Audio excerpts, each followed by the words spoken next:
Dua operator alat berat yang sedang menambang batu di Pulau Ampel, Serang tewas setelah tertimbun tebing batuan yang longsor. Sementara itu seorang pekerja tewas akibat tertimbun material tanah saat tebing setinggi 30 meter longsor.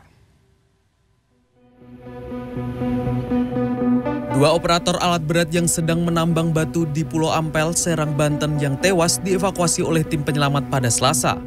Kedua korban yang diketahui warga Lebak Gede, Kecamatan Pulau Merak, Kota Cilegon, serta warga Kecamatan Petir, Kabupaten Serang tersebut masing-masing berinisial R dan S. Peristiwa ini bermula saat keduanya sedang menambang pada 1 November lalu, tiba-tiba batu dari atas tempat ini longsor dan menimpa dua alat berat tersebut. Mereka pun tertimbun longsoran dan dinyatakan meninggal di lokasi kejadian. Kedua korban dievakuasi dan dibawa ke RSUD Kota Cilegon untuk dilakukan visum luar. Kemudian diserahkan ke pihak keluarga masing-masing serta dimakamkan.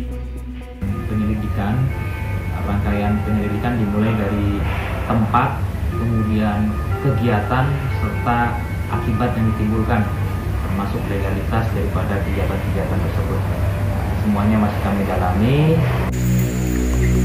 Akibat diguyur hujan deras, tebing setinggi 30 meter longsor dan menimbun 4 pekerja galian pasir di Purwakarta, Jawa Barat, Rabu sore. Seorang pekerja tewas setelah tertimbun material tanah, sedangkan 3 korban lain terluka. Setelah dievakuasi, jasad korban tewas dibawa ke rumah duka dan langsung dimakamkan di pemakaman umum di desa setempat. Adapun 3 korban yang terluka dibawa ke puskesmas terdekat untuk mendapat penanganan medis.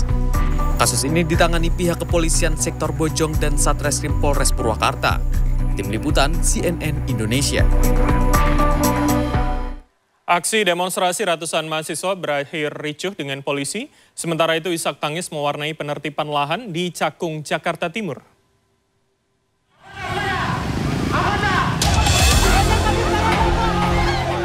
Kericuan terjadi saat salah satu mobil pengangkut massa pendemo mencoba menabrak blokade polisi untuk menerobos masuk ke Polda Maluku Utara pada Rabu kemarin. Pengejaran polisi terhadap massa mahasiswa pun terjadi di jalan raya, tetapi insiden ini dapat diredam.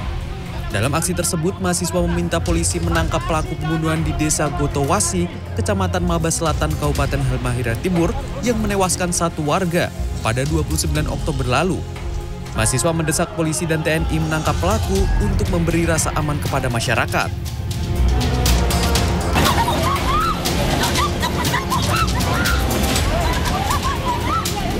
Sementara itu, isak tangis belasan pemilik bangunan rumah mewarnai eksekusi lahan di Jalan Cakung Cilincing, Cakung, Jakarta Timur pada Rabu.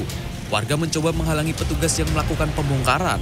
Namun, petugas Satpol PP dapat mengevakuasi warga ke tempat lain sehingga pembongkaran berjalan lancar. Petugas Jurusita Pengadilan Negeri Jakarta Timur mengeksekusi lahan 3.498 meter persegi di Jalan Cakung Cilincing, Pulau Gebang, Cakung, Jakarta Timur, sesuai dengan putusan tingkat PK antara penggugat bernama Marjan dan belasan warga.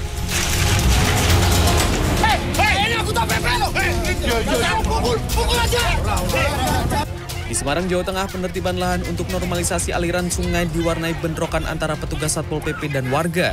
2 wanita yang didampingi anggota Ormas mencoba menghalangi petugas. Mereka bahkan nekat menduduki alat berat sambil menangis. Petugas Satpol PP berusaha menyingkirkan warga dan anggota Ormas. Namun, mereka terus melawan dan mengaku memiliki bukti pemilikan lahan. Ada mafia tanah! Diukur dibuka! Karena situasi tidak kondusif, petugas akhirnya menunda penertiban lahan. Menurut pemerintah Kota Semarang, sedianya di lokasi tersebut akan dibangun jembatan sebagai bagian dari proyek pengendalian banjir di Kelurahan Mangkang Wetan. Kawasan ini sering banjir akibat kali beringin yang meluap. Tim Liputan CNN Indonesia.